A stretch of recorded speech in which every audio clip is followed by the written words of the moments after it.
नमस्कार दोस्तों, आप लोगों का हमारे चैनल में हार्दिक स्वागत है। दोस्तों, अपने जीवन में धीमे धीमे पूंजी जोड़ करके व्यक्ति अपने लिए मकान बनवाता है और हर व्यक्ति का ये सपना होता है कि मेरा एक अपना घर हो। तो आज मैं आप लोगों को बता रहा हूँ कि जब भी आप भवन का निर्माण कराएं तो उनमें किन किन चीज़ों का ध्यान रखें। ठीक है, आज मैं आपको बताऊंगा दरवाज़ों के बारे में। ठीक है दोस्तों, तो पहला क्या है दोस्तों कि दरवाजे के भीतर कभी भी दरवाज़ा नहीं बनाना चाहिए। ठीक है। फिर दोस्तों, घर के ऊपरी वाला माला जो होता है उसके दरवाजे के निचले माले के दरवाज़ों से कुछ छोटे होने चाहिए। यानी घर के ऊपरी माले के दरवाजे जो हों वो निचले माले के दरवाज़ों से कुछ छोटे होने चाहिए। फिर दोस्तों, दरवाजे टूटे फूटे नहीं होने चाहिए। और सबसे बड़ी बात है कि द्वार खुलने बंद होने में आने वाली जो आपने देखा होगा दरवाजे खोलते हैं बंद करते हैं चरमराहट की जो आवाज़ आती है वह नहीं होनी चाहिए, क्योंकि ये आकस्मिक और अप्रिय घटनाओं को प्रोत्साहन देने वाली होती हैं। ठीक है दोस्तों, कुछ दरवाजे ऐसे होते हैं जिसमें खिड़कियां होती हैं, ऐसे दरवाजों में वास्तुदोष हो सकता है। अमूमन हमने देखा क्या है कि आजकल के लोग क्या करते हैं, आजकल लोग कि दरवाजे में ही वो खिड़कियां बनवा। तो दोस्तों, ऐसे दरवाजों में वास्तुदोष होता है। ठीक है, दरवाज़ा अलग रखिए, खिड़की अलग रखिए, ये हमेशा ध्यान रखिए। और घर की सभी खिड़कियां और दरवाजे एक समान ऊंचाई पर होना चाहिए। ये दिखने में भी अच्छे लगते हैं और वास्तु के हिसाब से भी अच्छे रहते हैं। अच्छा दोस्तों, एक घर में दो मुख्य द्वार हैं तो वास्तु दोष हो सकता है। दो मुख्य द्वार जहां तक हो सके आप न रखें। घर में प्रवेश का केवल एक मुख्य द्वार बड़ा होना चाहिए।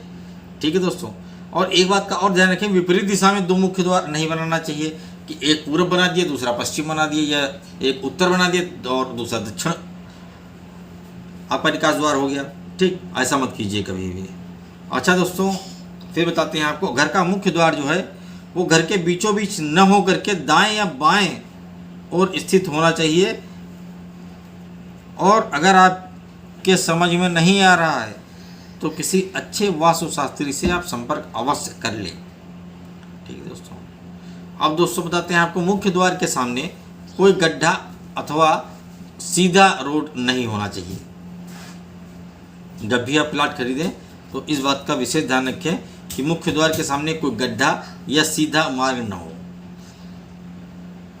अच्छा दोस्तों, आगे बताते हैं आपको, कचरा घर, जर्जर पड़ी इमारत या कोई नकारात्मक चीज मकान के सामने नहीं होनी चाहिए।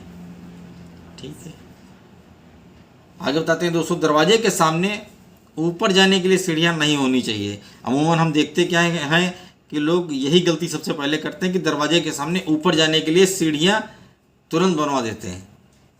आपने ज़्यादातर देखा होगा कि कंस्ट्रक्शन में अमूमन ये चीज़ खास देखने को मिलती है आजकल। इस पर कोई ध्यान नहीं देता है, लेकिन इस पर ध्यान देना चाहिए। अच्छा दोस्तों, एक पल्ले वाला दरवाज़ा नहीं होना चाहिए, दो पल्ले वाला दरवाज़ा होना चाहिए मेन द्वार पर। ठीक है, मुख्य द्वार त्रिकोणाकार, गोलाकार, वर्गाकार या बहुभुज की आकृति वाला नहीं होना चाहिए, सिंपल होना चाहिए, बिल्कुल साधारण। मुख्य द्वार खोलते ही सामने सीढ़ी नहीं बनवाना चाहिए। वास्तु के अनुसार सीढ़ियों के दरवाजे का मुख उत्तर या दक्षिण की ओर होना चाहिए। ठीक है दोस्तों, फिर बताते हैं आपको, मुख्य दरवाजा छोटा और उसके पीछे का दरवाजा बड़ा नहीं होना चाहिए। यानी आप ऐसा ना करें कि मेन गेट वाला जो है आपका उसको आप छोटा कर दें और पीछे जो उसके कमरे के हों दरवाजे वो बड़े हों, ऐसा नहीं होना चाहिए। मुख्य द्वार हमेशा बड़ा होना चाहिए। ठीक है दोस्तों। अच्छा दोस्तों, मकान के ठीक सामने कोई विशाल पेड़ ना हो तो ये ज़्यादा बेहतर रहता है, क्योंकि विशाल पेड़ से पड़ने वाली छाया जो है वो मकान में निवास करने वाले सदस्यों पर हमेशा अशुभ प्रभाव डालती है। ठीक है, अच्छा दोस्तों, मुख्य द्वार के सामने कोई गड्ढा अथवा सीधा मार्ग ना हो, इस चीज़ का हमेशा विशेष ध्यान रखिएगा जब भी प्लाट खरीदिएगा आप। ठीक है। अच्छा दोस्तों, अब बताते हैं कि अगर आपका मकान किस दिशा में है तो उसे कौन से रंग से आप पेंट करवाएं। तो यदि आपका मुख्य प्रवेश द्वार उत्तर अथवा पूर्व में है तो इसे हरे व पीले और गुलाबी रंग से रंगवाना बहुत शुभ होता है। और यदि यह दक्षिण है तो लाल, और पश्चिम में है तो हल्का नीला, भूरा और सफ़ेद रंग प्रयोग कर सकते हैं। ये वास्तु सम्मत माना गया है। प्रातः मुख्य द्वार खोलकर सर्वप्रथम आप अपने गेट पर, दहलीज पर जल छिड़किए, जिससे रात में वहाँ एकत्रित हुई दूषित ऊर्जा दूर हो जाए तथा गृह में प्रवेश न पाए और लक्ष्मी आने का मार्ग प्रशस्त होना शुरू हो जाए। ठीक है दोस्तों, तो आज आप लोगों के लिए कुछ जानकारियाँ लेकर के आया था। आशा करता हूँ कि ये आपके लिए लाभप्रद होंगी। ठीक है दोस्तों, फिर हम आपसे मिलेंगे अच्छी जानकारियाँ ला करके लेके आपसे मुलाकात होगी अगली वीडियो में। तब तक हमारे वीडियो को अगर आपको पसंद आई हो तो आप इसको लाइक कीजिए और चैनल को सब्सक्राइब कीजिए। ठीक है दोस्तों, राधे राधे।